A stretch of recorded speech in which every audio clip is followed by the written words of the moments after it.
Les nouvelles en province nous amènent au Maniema. Le gouvernement provincial a procédé ce vendredi à la remise de dons composés des médicaments essentiels et équipements médicaux aux deux zones de santé de Kindu, à savoir Alungwili et Kindu. La correspondance à Kindu de Norbert Senga.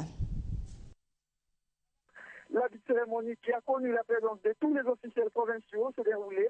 Deux zones de santé, savoir Alungwili et Kindu, viennent de bénéficier d'un lot important de médicaments et équipements médicaux offerts par le gouvernement provincial du Maniema.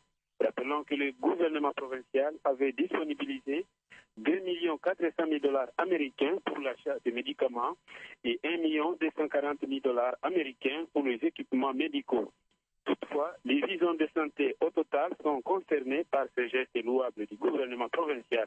Pour ce jour, le gouverneur Pascal Toutsalumou, accompagné du président de l'Assemblée provinciale du Maniema, des ministres provinciaux et du médecin secrétaire provincial, a expliqué au personnel médical et à toute l'Assemblée l'engagement pris par son gouvernement d'investir dans l'homme en administrant gratuitement les soins aux femmes enceintes et aux enfants âgés de 0 à 5 ans, tout en disponibilisant un tarif raisonnable proposé par le ministère provincial en charge de la santé et supervisé si pas appliqué par l'inspection provinciale de la santé pour d'autres tranches d'âge.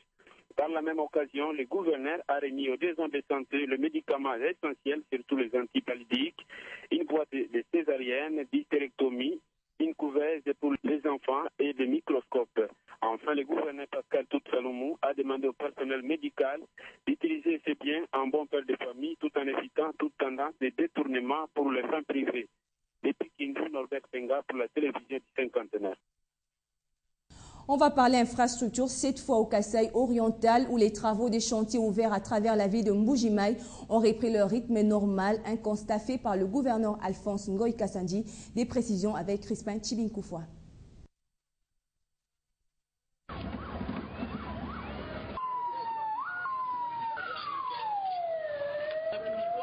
Interrompu il y a quelques jours à cause de la période très mouvementée de la campagne électorale et post-électorale, les travaux de modernisation de la ville de Mbujimaï ont repris de bonne manière au rythme normal. Constat fait ce mercredi 27 janvier 2011 par le gouverneur des provinces Alphonse Ngoï Kassanji, en compagnie du directeur provincial de l'Office des voiries et drainage, Marcel Chika. L'autorité provinciale a commencé cette ronde de chantier par la visite de l'avenue Kassavoubou, la plus longue de la ville de Mbujimaï, jadis impraticable depuis quelques années et qui bénéficie aujourd'hui des travaux de réhabilitation grâce au programme des 5 chantiers. Ici, les travaux de canalisation évoluent normalement. Alphonse Ngoï Kassanji a ensuite visité l'avenue de l'université au niveau de Gileji, l'avenue Tchalamouana et Odia David. Il a instruit ceux qui s'y emploient à multiplier les efforts pour les achever dans un temps record avant d'entamer les grands travaux d'asphaltage.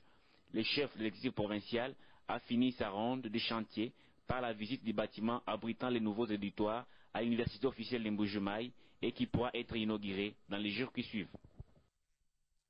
Et puis au Nord Kivu, le gouvernement provincial a célébré hier vendredi ses 5 années d'existence. À cette occasion, le gouverneur Julien Paluku a, dans son discours, étayé sommairement le bilan de ces 5 années à la tête de cette province et expliqué la signification de l'organisation de cette cérémonie. Les explications dans cette correspondance de Martial Bendelo depuis Butembo. La cérémonie qui a connu la présence de tous les officiels provinciaux s'est déroulée à la résidence officielle du gouverneur, située au quartier Les Volcans, en commune de Goma, sur la route menant au port, derrière le parquet de la ville de Goma. Dans son discours prononcé à l'occasion, le directeur des provinces a tout d'abord fait un état des lieux du gouvernement du Nord Kivu pendant les 5 dernières années, avant que le gouverneur ne prenne la parole pour expliquer aux invités le bien fondé de l'organisation de cette fête. Pour Julien Paluku, la cérémonie avait 3 principales raisons, notamment pour l'élection comme gouverneur du Nord Kivu en 2006, sa proclamation par la CENI comme député élu dans le territoire des Loubero, mais également, comme à la fin de chaque année, les membres du gouvernement provincial devraient échanger les vœux pour le nouvel an 2012. Parlant du bilan de son quinquennat à la tête du Nord Kivu, le gouverneur Julien Paluku l'a jugé positif, quels que soient les quelques moments difficiles caractérisés de guerre qui ont déchiré la province au cours des 3 premières années de son règne. Une situation que son gouvernement a su maîtriser et exterminer tout de même avec l'appui et la détermination du chef de l'État, Joseph Kabila. Marcel Bendelo, Butembo et les 50. En actualité africaine, des violentes altercations ont eu lieu dans la nuit de vendredi à samedi à Dakar et dans plusieurs villes du Sénégal entre manifestants et forces de l'ordre. Après l'annonce par le Conseil constitutionnel de la validation de la candidature d'Abdoulaye Wade à la présidentielle de février et du rejet de celle du chanteur populaire Youssou N'Dour. Assalamu alaikum. Dès l'annonce de la validation de la candidature du président Wade et du rejet de celle de Youssou N'Dour, des jeunes rassemblés depuis 2 heures sur une place de Dakar à l'appel de l'opposition ont jeté des pierres sur des policiers qui ont riposté à coups de gaz lacrymogène et des matraques. Abdoulaye Wade est bien autorisé à briguer un 3e mandat. Les candidatures de 12 autres personnalités, dont des anciens premiers ministres passés à l'opposition, ont également été validées. Le Conseil a motivé son refus de valider la candidature de Youssou N'Dour en constatant qu'il a produit une liste de 12 936 électeurs appuyant sa candidature, dont seulement 8 911 ont pu être identifiés et leur signature validée alors qu'il en faut 10 000 au minimum. La communauté économique des États d'Afrique de l'Ouest a exprimé ses sérieuses préoccupations sur les tensions croissantes. L'ONU a appelé à un scrutin apaisé et les États-Unis ont jugé regrettable que M. Wade se présente au lieu de prendre sa retraite.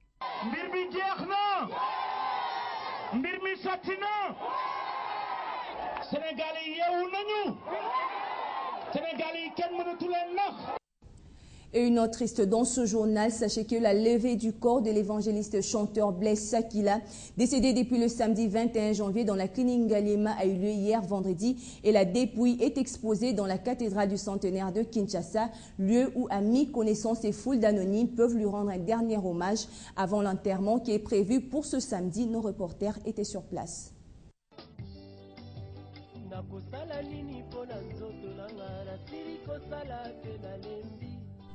L'homme qui, durant sa vie, a attendri le cœur et remonté le moral de plus d'une âme en peine, Blaise Sakila, a tiré sa révérence le samedi 21 janvier.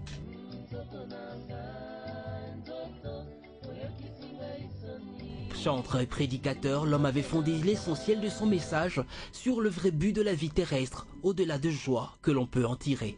Les amis et connaissances venus rendre hommage à l'artiste se remémorent de l'homme, de l'artiste et du pasteur qu'il fut. C'est quelqu'un qui observait beaucoup. Et cette observation lui menait à écrire. Les cantiques de Blaise, c'est d'abord des écrits, des vers, des poèmes. Il écrivait beaucoup et c'est après qu'il transformait cela en musique. C'était un aîné dans le ministère, aîné dans la foi, avec qui nous avons travaillé et auprès de lui, j'ai appris beaucoup de choses. J'ai appris beaucoup de choses dans la discipline avec le Seigneur, dans la marche avec Dieu, même dans le témoignage. C'est une personne qui a été un soutien pour moi, non seulement spirituel, même sur le plan matériel. Blaise Sakila laisse derrière lui des œuvres qui continueront à édifier et à sauver des âmes comme il le voulait, un peu comme pour confirmer la thèse que les artistes meurent, mais ils vivent à jamais à travers leurs œuvres.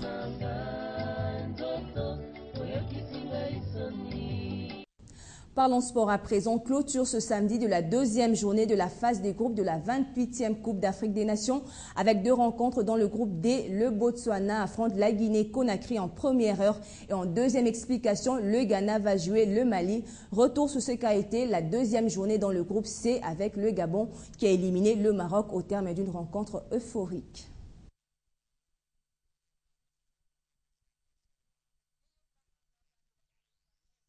Les crânes de l'Ouganda en match retour comptant pour le tour préliminaire de la CAN Namibie 2012. Hier, les sélectionneurs de 2 équipes ont tenu un point de presse d'avant le match. Ils se disent confiants quant à la qualification de leurs équipes respectives. C'était au siège de la FECOFA. Et c'est la fin de ce journal. Merci de votre fidèle attention. On se retrouve dans quelques minutes pour la revue de presse.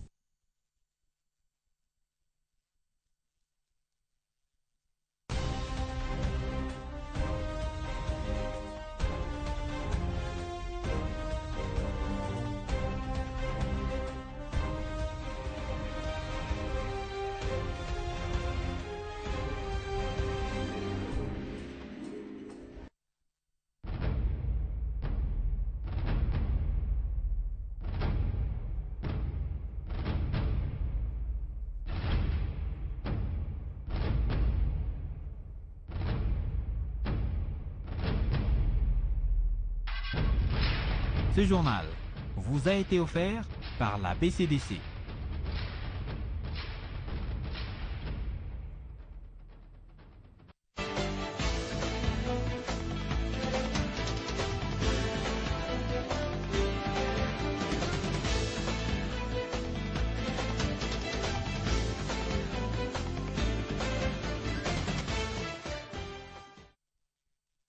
Place à présent à la revue de presse dans une sélection et présentation signée Eric Lukoki. Bienvenue Eric. Merci Gloria. Alors commençons avec ces titres à la une du potentiel. Après la publication partielle des résultats provisoires, près de 3000 recours attendus à la Cour suprême de justice. Ah oui, Gloria, fini le deuxième acte, place au troisième, celui de l'examen des recours au niveau de la Cour suprême de justice.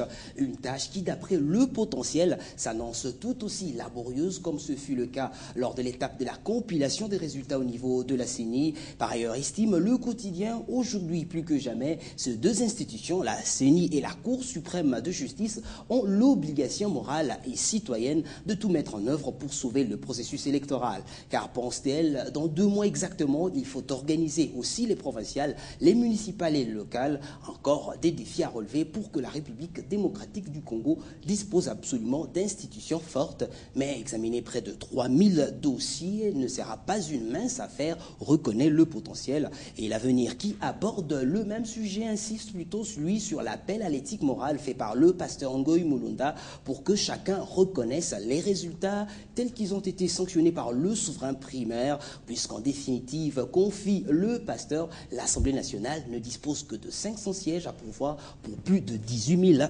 candidats. Espérons qu'il sera entendu. Oui. Alors on va poursuivre avec le quotidien français Libération qui note un président qui s'accroche, Ouad en lice pour une 3e fois. Effectivement, Ouad s'accroche. Les 5 sages du Conseil constitutionnel, sans presse de préciser Libération, ont autorisé le président Abdoulaye Ouad à briguer un 3e mandat au risque d'embraser le pays, s'alarme l'article. Ouad, rappelle Libé, se représente pour 7 ans après le rétablissement du septennat en 2008 à la suite d'une nouvelle révision constitutionnelle. Ses partisans martèlent Libération en ligne, affirment même que le comptage doit se faire à partir de la première révision constitutionnelle de 2001 instituant les quinquennats et qu'il s'agit donc d'un second mandat conforme à la Constitution. Faux rétorquent les opposants du président sortant pour qui Maître Ouad se présente plutôt pour un 3e mandat complètement illégal et ses opposants ont tenu à manifester de la manière la plus forte leur désaccord. Le Monde en ligne renseigne que l'arrêt de la Cour constitutionnelle a déclenché une flambée de violence au pays. Un policier a même été tué à Dakar, note Le Monde, qui souligne que l'opposition a appelé à marcher littéralement sur le palais présidentiel dans le prochain jour afin d'en sortir Ouad. Ouad, qui conclut le journal, a appelé les opposants à arrêter ces manifestations d'humeur qui ne conduisent à rien, les accusant au passage de contester la validité de sa candidature sur des bases qui sont très légères. Affaire à suivre, on va dire. On va dire affaire à suivre. Alors on va terminer avec une caricature, il est du journal Le Pouvoir du Peuple. Exact. Et dans cette parodie qui s'intitule Joseph Kabila au Palais de la Nation, insomnie alimentée, on découvre en haut de la page une esquisse du chef de l'État, costume cravate, confortablement assis sur son siège présidentiel au Palais de la Nation et de représentants de la communauté internationale qui accourent pour le congratuler. Bravo et félicitations Raïs, nous les diplomates, nous sommes d'accord avec votre réélection selon la Cour suprême. Et en bas, sous un arbre, c'est plutôt à la présidence de l'IMT, on voit un vieil homme portant boubou et couvre-chef qui, une main sur sa tête, pleure en sans langue maternelle.